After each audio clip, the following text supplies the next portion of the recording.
నమస్కారం రచ్చ మీడియాకి స్వాగతం. హెడ్లైన్ చూద్దాం.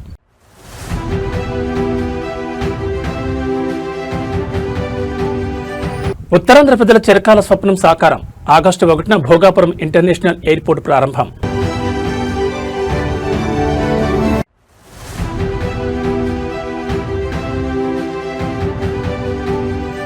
పార్లమెంట్ వేదికగా నేషన్ ఫస్ట్ జనసేన ఎంపీలకు పవన్ కళ్యాణ్ స్పష్టమైన దిశానిర్దేశం.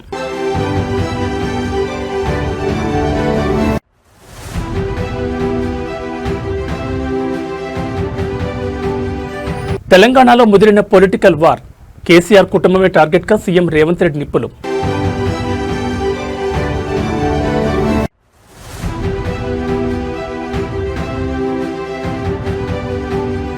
నిరుద్యోగ హామీలపై కాంగ్రెస్ను కడిగి పారేసిన కేటీఆర్. తెలంగాణలో హీటెక్కిన ఉద్యోగ రాజకీయం.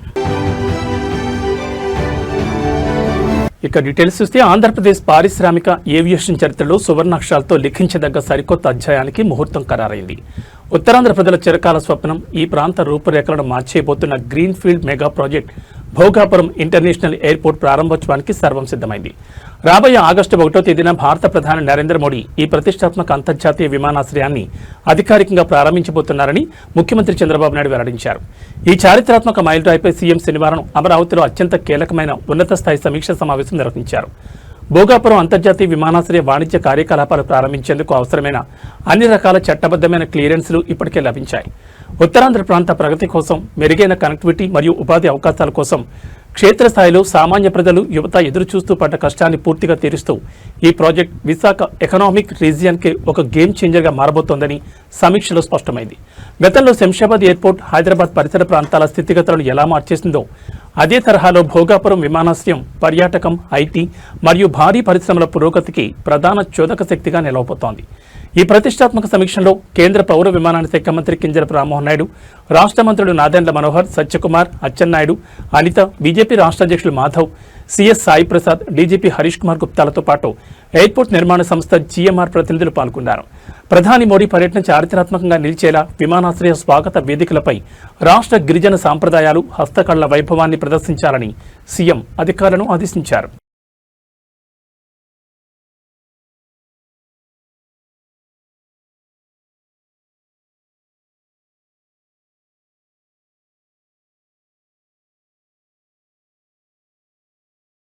జూలై 20 నుంచి ప్రారంభం కానున్న పార్లమెంటు వర్షాకాల సమావేశాలకు ముందు జనసేన పార్టీ తన వ్యూహాలకు పదును పెడుతోంది. కేంద్రంలో ఎన్డీఏ భాగస్వామ్య పక్షంగా ఏపీ కూటమి ప్రభుత్వంలో కీలక పార్టీగా ఉన్న జనసేన ఉభయ సభల్లో అనుసరించాల్సిన వ్యూహాలపై ఎంపీలకు ఆ పార్టీ అధినేత ఉప ముఖ్యమంత్రి పవన్ కళ్యాణ్ స్పష్టమైన దిశానిర్దేశం చేశారు. శనివారం హైదరాబాద్లోని తన నివాసంలో జరిగిన జనసేన పార్లమెంటరీ పార్టీ భేటీలో లోక్సభ సభ్యులు వల్లభనేని బాలశౌరి, తంగెళ్ల ఉదయ్ శ్రీనివాస్, అలాగే రాజ్యసభ సభ్యులు లింగంనేని రమేష్లకు పలు కీలక సూచనలు చేశారు. సభలో ప్రతి ఎంపీ ప్రవర్తన, మాట్లాడే తీరు హుందాగా ఉండాలని సూచించిన పవన్ కళ్యాణ్ ముఖ్యంగా పార్లమెంట్లో జరిగే ప్రతి చర్చలోనూ నేషన్ ఫస్ట్ అంటే దేశమే ప్రథమం అనే జాతీయ భావన బలంగా ప్రతిబింబించాలని స్పష్టం చేశారు. పార్టీ ప్రయోజనాల కంటే దేశ ప్రయోజనాలే మిన్నా అనే జనసేన సిద్ధాంతాన్ని, జాతీయ సమగ్రతకు పార్టీ ఇచ్చే ప్రాధాన్యతను ఢిల్లీ వేదికగా బలంగా చాటి చెప్పాలని కోరారు. సభలో కూటమి ధర్మాన్ని పాటిస్తూనే కేంద్ర ప్రభుత్వ విధానాలకు సంపూర్ణ మద్దతుగా నిలవాలని సూచించారు.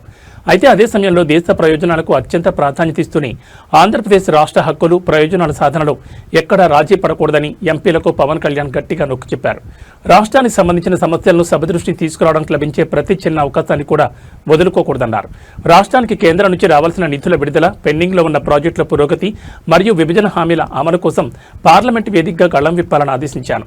కేంద్ర మంత్రులతో నిరంతరం సమన్వయం చేసుకుంటూ ఏపీకి అత్యుత్తమ ఫలితాలు వచ్చేలా కృషి చేయాలని స్పష్టం చేశారు.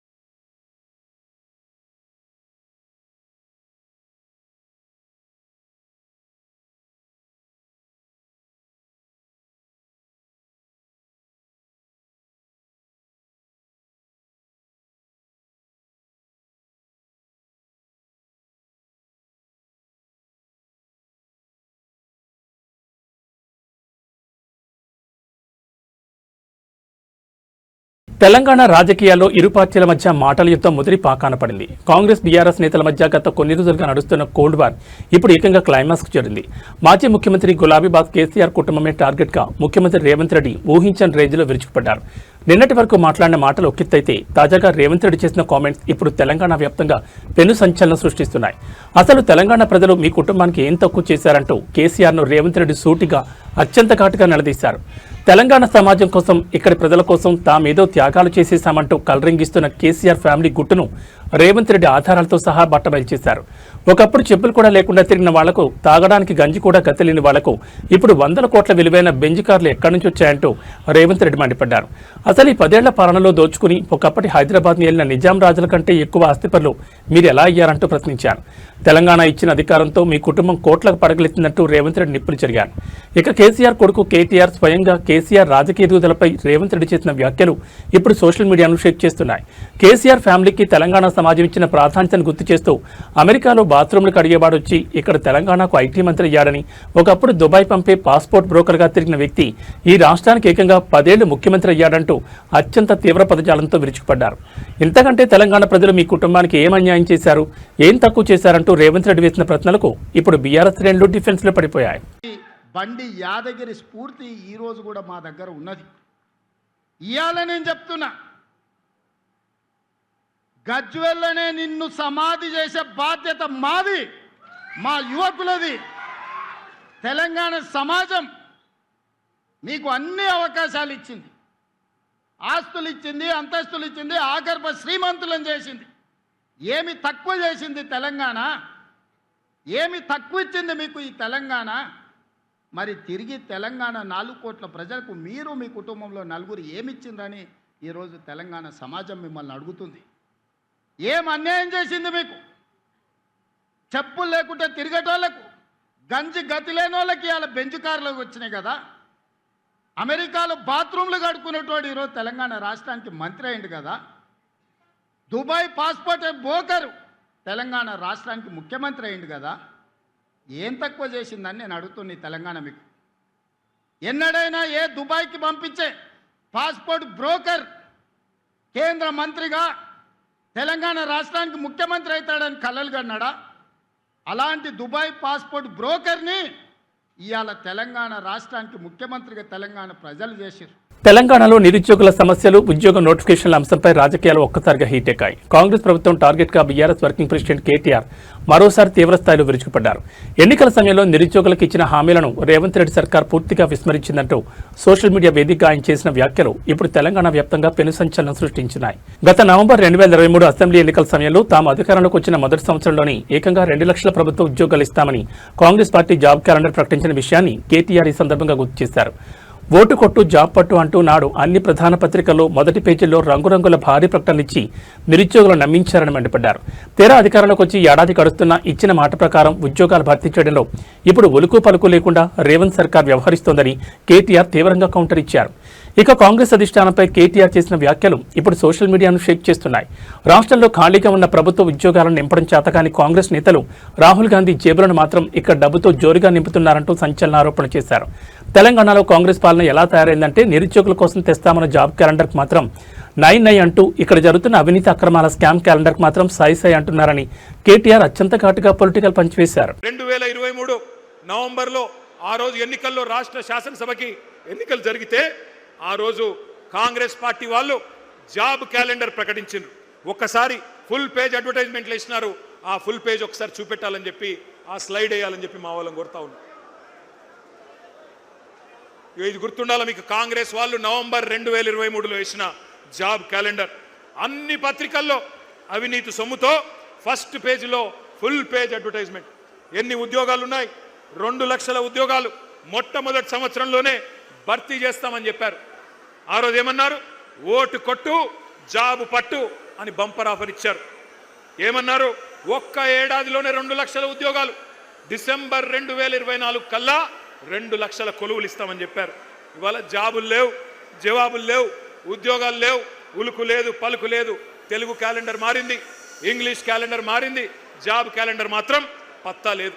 ఇంకా ఘోరం ఏంటంటే అసెంబ్లీ సాక్షిగా, పవిత్రమైన సభ అసెంబ్లీ అంటే, అసెంబ్లీ సాక్షిగా శాసనసభలో ఇచ్చిన జాబ్ క్యాలెండర్ కూడా ఒక చిత్తు కాగితం కింద కూడా పనిచేయడానికి ఇలా అర్హత లేదు. ఆ కాగితానికి జాబులు నింపట్లేదు. రాహుల్ గాంధీ జేబులు మాత్రం జోరుగా నింపుతున్నారు. అన్నదమ్ముల అల్మారాలు నింపుతున్నాడు రేవంత్ రెడ్డి, బినామీల బీరువాలు నింపుతున్నాడు. జాబ్ క్యాలెండర్కు మాత్రం నై, స్కామ్ క్యాలెండర్కు మాత్రం సై. ఇది కనబడుతున్న పరిస్థితి. ఒక్క మాట, పవిత్ర పుణ్యక్షేత్రమైన తిరుపతి నగరంలో శాంతి భద్రతల నిఘాను పక్కదారి పట్టించేలా ఒక నకిలీ పోలీసు సృష్టించిన హల్చల్ స్థానికంగా తీవ్ర కలకలం రేపింది. అలిపిరి పరిధిలోని ఒక ప్రముఖ హోంస్టే వేదికగా తాను పోలీస్ కానిస్టేబుల్ను బెదిరిస్తూ ఒక మహిళతో కలిసి గదిని ఆక్రమించేందుకు ప్రయత్నించిన కేటుగాడి ఆట కట్టించారు పోలీసులు.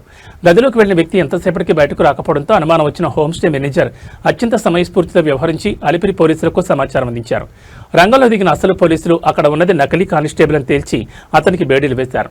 తిరుపతి అర్బన్ పోలీస్ విజిలెన్స్ మరియు ఇన్వెస్టిగేషన్ డెస్క్ నుండి అందిన అధికారిక ఎఫ్ఐఆర్ సమాచారం ప్రకారం గుంటూరు జిల్లాకు చెందిన దాసరి కార్తీక్ అనే యువకుడు తిరుపతి అలిపిరిలోని విహా హోంస్టేకి ఒక మహిళతో కలిసి చేరుకున్నాడు. అక్కడ మేనేజ్మెంట్తో వాగ్వాదాన్ని దిగి తాను పోలీస్ కానిస్టేబుల్ అని కేవలం ఫ్రెష్ అప్ అవడానికి అర్జెంటుగా రూమ్ ఇవ్వాలంటూ తీవ్రస్థాయిలో బెదిరింపులకు గురిచేశాడు. హోటళ్లు, హోంస్టేల భద్రత కోసం నకిలీ వ్యక్తుల బెదిరింపుల వల్ల క్షేత్రస్థాయిలో మేనేజ్మెంట్లు, స్థానిక వ్యాపారస్తులు పడ్డ కష్టాన్ని, అనుమానాలను వెంటనే నిజం చేస్తూ రూమ్ తీసుకున్న తర్వాత నిందితుడు ఎంతసేపటికి తలుపులు తీయకపోవడంతో మేనేజర్కు అనుమానం బలపడింది. మేనేజర్ వెంటనే అలర్ట్ అయి తలుపులు కొట్టినా లాభం లేకపోవడంతో క్షణం కూడా ఆలస్యం చేయకుండా అలిపిరి స్థానిక పోలీస్ స్టేషన్కు సమాచారం అందించారు. సంఘటనా స్థలానికి చేరుకున్న పోలీసులు గదిని తనిఖీ చేసి నిందితుడి ఐడెంటిటీని క్రాస్ చెక్ చేయగా అతను ఎక్కడా కానిస్టేబుల్ గా పనిచేయడం లేదని, నకిలీ ఐడీలతో తిరుగుతున్న గుంటూరు జిల్లా కేటుగాడు దాసరి కార్తీక్ అని నిర్ధారించారు. దీంతో పోలీసులు అతన్ని మరియు అతనితో ఉన్న మహిళను పోలీస్ స్టేషన్ తరలించి విచారణ ప్రారంభించారు.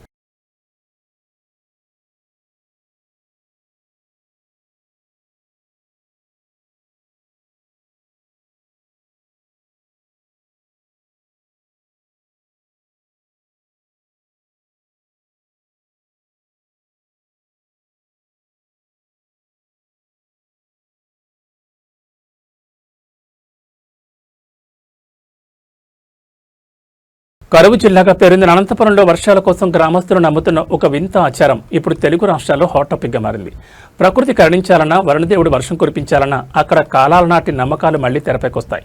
కళ్యాణదుర్గం మండలం కొర్లపల్లి గ్రామంలో వానలు సమృద్ధిగా కురవాలని కోరుకుంటూ గ్రామస్తులంతా ఏకమై 2 గాడిదలకు శాస్త్రోక్తంగా కళ్యాణ గడియల్లో వివాహం జరిపించారు.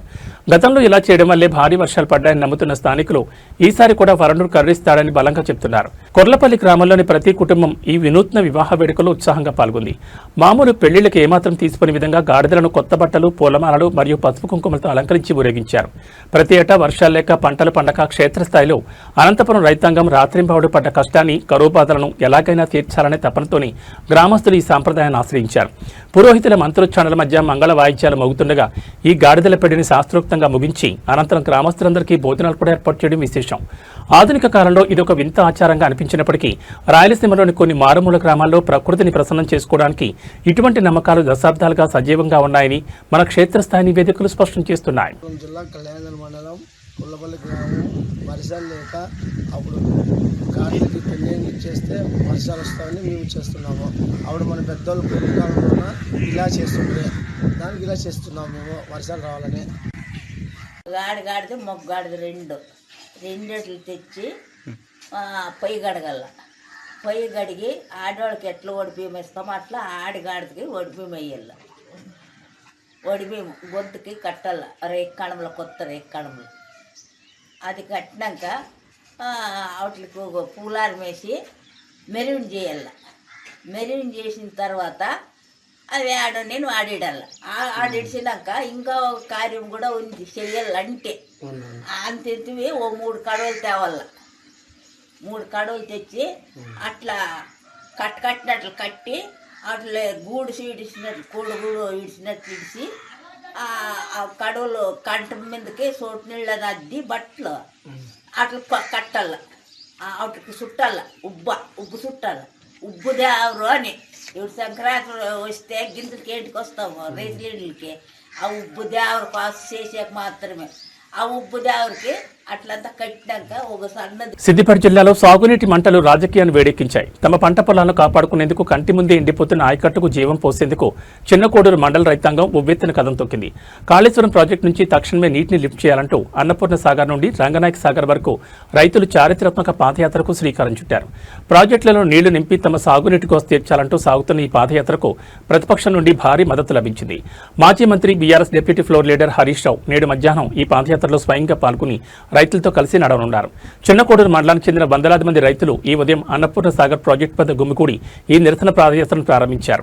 ప్రతి ఏటా ఈ కాళేశ్వరం జలాలు నమ్ముకుని పెట్టుబడులు పెట్టి నీళ్లు లేక క్షేత్రస్థాయిలో సిద్దిపేట జిల్లా రైతాంగం రాత్రింబవళ్లు పడ్డ కష్టాన్ని, ఆవేదనను ప్రజాప్రతినిధులకు, ప్రభుత్వానికి కళ్లకు కట్టడమే ఈ యాత్ర ముఖ్య ఉద్దేశం. కాళేశ్వరం ప్రాజెక్టు పరిధిలోని మోటార్లను నడిపించి అన్నపూర్ణ సాగర్, రంగనాయక సాగర్ ప్రాజెక్టులను పూర్తి స్థాయిలో నింపాలని, తద్వారా చివరి ఆయకట్టు వరకు సాగునీరు విడుదల చేయాలని రైతులు డిమాండ్ చేస్తున్నారు. కాగా ఈ పాదయాత్ర మధ్యాహ్న సమయానికి చేరుకోగానే మాజీ మంత్రి హరీష్ రావు రైతులకు సంఘీభావం తెలపడమే కాకుండా వారితో కలిసి ఈ ఉద్యమ కదలికలో భాగస్వామి కానున్నారు.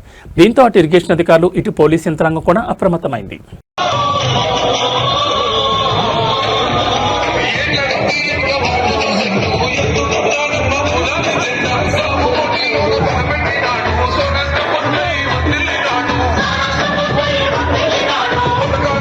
శంషాబాద్ మండలం బహదూర్గూడ గ్రామంలో తీవ్ర ఉధృత చోటు చేసుకుంది. రైతులకు సంబంధించిన సుమారు 650 ఎకరాల భూమిని చుట్టుముడుతూ హైడ్రా రాత్రికి రాత్రే భారీ ఫినిషింగ్ ఏర్పాటు చేయడం గ్రేటర్ హైదరాబాద్ పరిధిలో సంచలనంగా మారింది. ఈ భూసేకరణకు వ్యతిరేకంగా గత కొన్ని రోజులుగా శాంతియుతంగా దీక్ష చేస్తున్న రైతులపై పోలీసులు అర్ధరాత్రి వేళ ఒక్కసారిగా విరుచుకుపడ్డారు. దీక్ష శిబిరంలో ఉన్న రైతులను బలవంతంగా వేరే ప్రాంతాలకు తరలించి టెంట్లను పూర్తిగా తొలగించారు. ప్రస్తుతం బహదూర్గూడ గ్రామం మొత్తం పోలీసుల సరెండర్లో ఉంది. ల్యాండ్ విజిలెన్స్ వింగ్ మరియు క్షేత్రస్థాయి అంతర్గత వర్గాల నుండి అందిన అత్యంత నమ్మకమైన సమాచారం ప్రకారం బహదూర్గూడ గ్రామంలోని 650 ఎకరాల వివాదాస్పద భూమిని తమ అధీనంలోకి తీసుకునేందుకు హైడ్రా బలగాలు భారీ పోలీస్ బందోబస్తు నడుమ రంగంలో దిగాయి. ఆ 650 ఎకరాల భూమిని కాపాడుకోవడానికి, తమ హక్కుల కోసం క్షేత్రస్థాయిలో ఆ రైతులు రాత్రింబవళ్లు పడ్డ కష్టాన్ని, ఆందోళనను అణచివేసేలా పోలీస్ యంత్రాంగం అర్ధరాత్రి వేళ ఆకస్మిక ఆపరేషన్ నిర్వహించింది. దీక్షలో ఉన్న రైతులను అర్ధరాత్రి వేళ గృహ నిర్బంధం లేదా రహస్య ప్రాంతాలకు తరలించి దీక్షా శిబిరాలను నామరూపాలు లేకుండా చేశారు. ఉదయం నుంచే బహదూర్గూడ సరిహద్దుల వద్ద సాయుధ పోలీస్ బలగాలు మోహరించాయి. గ్రామస్తుల నిరసనలు వెల్లువెత్తకుండా మరియు ప్రతిపక్షాలు, రైతు సంఘాల నేతలు లోపలికి ప్రవేశించకుండా ఊరు చుట్టూ గస్తీ తీవ్రం చేయడంతో స్థానిక ప్రజలు తీవ్ర భయాందోళన మధ్య గడుపుతున్నారు. హైడ్రా తీసుకుంటున్న ఈ దూకుడు చర్యలపై రైతాంగం తీవ్ర ఆగ్రహం వ్యక్తం చేస్తోంది.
ఇండియన్ సినిమా హిస్టరీలోని ఎన్నడూ లేని విధంగా దాదాపు 4,000 కోట్ల రూపాయల కళ్ళు చెదిరే భారీ బడ్జెట్తో తెరకెక్కుతున్న మోస్ట్ అవైటెడ్ మూవీ రామాయణ గురించిన ఒక క్రేజీ అప్డేట్ ఇప్పుడు సోషల్ మీడియాను షేక్ చేస్తోంది.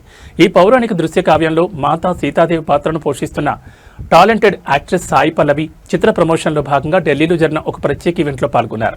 ఈ సందర్భంగా మాట్లాడుతూ వెండితెరపై సీతమ్మ పాత్రలో కనిపించే అవకాశం రావడం సామాన్యమైన విషయం కాదని, ఇది తన కెరీర్లోని అతిపెద్ద అదృష్టమని ఎమోషనల్ అయ్యారు. రామాయణ చిత్రం భారతీయ సినిమా స్థాయిని అంతర్జాతీయ వేదికపై నిలబెట్టేలా అత్యంత ప్రతిష్టాత్మకంగా రూపుదిద్దుకుంటోంది. ఈ చిత్రంలో సీత పాత్రకు న్యాయం చేయడం కోసం సాయి పల్లవి ప్రత్యేక శ్రద్ధ తీసుకున్నట్లు వెల్లడించారు. ఒక అద్భుతమైన పౌరాణిక పాత్రకు ప్రాణం పోయడం కోసం, ప్రేక్షకుల నమ్మకాన్ని నిలబెట్టడం కోసం క్షేత్రస్థాయిలో సాయి పల్లవి తన సాయశక్తిలా రాత్రింపవడం పడ్డ కష్టాన్ని ప్రస్తావిస్తూ ఈ పాత్ర తన నటనకు ఒక గొప్ప పరీక్ష మరియు గౌరవం అని ఆమె సభాముఖంగా స్పష్టం చేశారు. దాదాపు 4,000 కోట్ల భారీ నిర్మాణ వ్యయంతో రూపొందుతున్న ఈ చిత్రం కేవలం విజువల్స్ పరంగానే కాకుండా ఎమోషన్స్ పరంగానూ ప్రేక్షకులకు సరికొత్త అనుభూతినిస్తుందని ఇండస్ట్రీ వర్గాలు చెబుతున్నాయి. పాత్రల ఎంపికలోని ఎంతో నిఘా మరియు పారదర్శకత వహించిన దర్శకుడు సాయి పల్లవి అయితేనే సీత పాత్రలోని పవిత్రతను, గాంభీర్యాన్ని పండించగలరని నమ్మి ఆమెను ఎంపిక చేసినట్లు సమాచారం. ఈ పాత్ర ద్వారా తాను సరికొత్త మైలురాయిని అందుకోబోతున్నానని సాయి పల్లవి ధీమా వ్యక్తం చేశారు. It's not easy for actors to get roles like this, because एक भगवान एक गॉडेस को प्ले करने के लिए इतना एक इजी काम नहीं होता है. एक टीम होनी चाहिए who is putting their heart and soul into making it the best version of what they can present to the world, because it becomes itihas, it becomes history for the rest of the world to think go back to in the future. So ऐसे एक project में मुझे चुनने के लिए thank you so much. And when it comes to playing Sita Ma, I don't think I chose the role. I think I was blessed to play this role, because it's not something that you can go after, and it is not something that you can write down on a piece of paper and say, this is how I'm going to play. I would just sit and meditate and say, Sita Ma, you act through me. Whatever comes through me is what you want for the film. And I was always keeping myself as pure as possible, at least in my thoughts, to keep it very neutral so that I have the best version of me presenting there. And उस कोशिश में मुझे लगा कि मैं बहुत कुछ सीख लिया. ठीक लगा. Going good. Thank you. బంగారం ప్రియులకు ముఖ్యంగా కొత్తగా పసిడి ఆభరణాలు కొనాలనుకునే వారికి హైదరాబాద్ బులియన్ మార్కెట్ నుంచి ఒక కీలకమైన అప్డేట్ వచ్చింది. గత వారం రోజులుగా మార్కెట్లో పసిడి ధరలు పెద్దగా మార్పులు లేకుండా ఒకే స్థాయిలో ఊగిసలాడుతున్నట్లు కనిపిస్తున్నప్పటికీ గత వారంతో పోల్చి చూసుకుంటే మాత్రం ధరలు స్వల్పంగా తగ్గుముఖం పట్టడం కొనుగోలుదారులకు కొంత ఉపశమనం కలిగించే అంశంగా మారింది. ఇక అసలు విషయానికి వస్తే గత ఆదివారం హైదరాబాద్ మార్కెట్లో 24 క్యారెట్ల స్వచ్ఛమైన 10 గ్రాముల తులం బంగారం ధర 1,44,330 రూపాయలుగా ఉండేది. అయితే వారం రోజుల తర్వాత అంటే ఈ వాటికి వచ్చేసరికి ఆ ధర 1,43,290 రూపాయల వద్దకు చేరింది.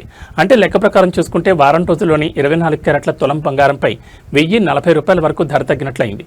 కేవలం స్వచ్ఛమైన బంగారమే కాకుండా సాధారణంగా మనం ఆభరణాల కోసం కొనుగోలు చేసే 22 క్యారెట్ల 10 గ్రాముల పసిడిపై కూడా వారం రోజుల్లో సుమారు 950 రూపాయల వరకు తగ్గుదల నమోదైంది. అయితే ఈ వారం రోజుల్లోనే జూలై 17వ తేదీన బంగారం ధరలు అత్యంత తక్కువ స్థాయికి పడిపోవడం విశేషం.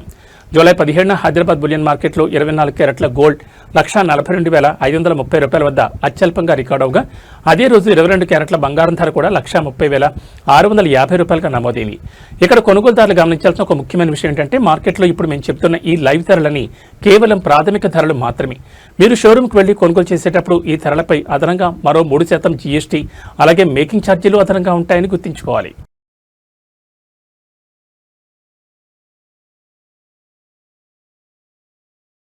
తెలుగు రాష్ట్రాల ప్రజలకు భారత వాతావరణ శాఖ అత్యవసర హెచ్చరిక జారీ చేసింది. గత కొన్ని రోజులుగా ఏపీ తెలంగాణలోని పలు ప్రాంతాల్లో అక్కడక్కడ కురుస్తున్న వర్షాలు రాబోయే గంటల్లో మరింత ఉధృతం కానున్నట్టు తెలిపింది. నైరుతి రుతుపవనాల ప్రభావంతో రెండు రాష్ట్రాల్లోనూ వాతావరణం ఒక్కసారిగా మారిపోయిందని, పలు జిల్లాల్లో విస్తారంగా వర్షాలు పడే అవకాశం ఉందని ఐఎండీ స్పష్టం చేసింది. ముఖ్యంగా తెలంగాణ విషయానికి వస్తే రాష్ట్రంలోని పలు జిల్లాలకు వాతావరణ కేంద్రం ఎల్లో అలర్ట్ ప్రకటించింది. ఇవాళ ఉత్తర తూర్పు తెలంగాణ జిల్లాలో భారీ వర్షాలు కురిసే ఛాన్స్ ఉందని అధికారులు వెల్లడించారు. ముఖ్యంగా ఆదిలాబాద్, కొమరంభీం, ఆసిఫాబాద్, మంచిర్యాల, నిర్మల్, నిజామాబాద్ జిల్లాలతో పాటు కరీంనగర్, బెత్తపల్లి, జయశంకర్, భూపాలపల్లి, ములుగు మరియు భద్రాద్రి కొత్తగూడెం జిల్లాల్లో విస్తారంగా వర్షాలు పడతాయని ఐఎండీ పేర్కొంది. ఈ జిల్లాలో ఉరుములు, మెరుపులతో పాటు గంటకు 30 నుంచి 40 కిలోమీటర్ల వేగంతో ఈదురుగాలులు వీచే ప్రమాదం ఉందని ప్రజలు అప్రమత్తంగా ఉండాలని సూచించింది. ఇక మిగతా జిల్లాల్లో తేలికపాటి నుంచి ఓ మోస్తరు వర్షాలు కురుస్తాయని తెలిపింది. మరోవైపు ఆంధ్రప్రదేశ్ ప్రజలకు కూడా వాతావరణ శాఖ కీలక అప్డేట్ ఇచ్చింది. ఏపీలో రాబోయే 5 రోజుల పాటు వరుసగా వర్షాలు కురనున్నట్లు వాతావరణ కేంద్రం స్పష్టం చేసింది. కోస్తాంధ్ర వ్యాప్తంగా పశ్చిమ మధ్య బంగాళాఖాతంలో ఏర్పడిన వాతావరణ మార్పుల వల్ల ఉత్తర కోస్తా, దక్షిణ కోస్తా జిల్లాల్లో పిడుగులతో కూడిన భారీ వర్షాలు పడే అవకాశం ఉంది. రాయలసీమ పరిధిలోని పలు జిల్లాల్లో కూడా అక్కడక్కడ మోస్తరు వర్షాలు కురుస్తాయని అధికారులు అంచనా వేస్తున్నారు.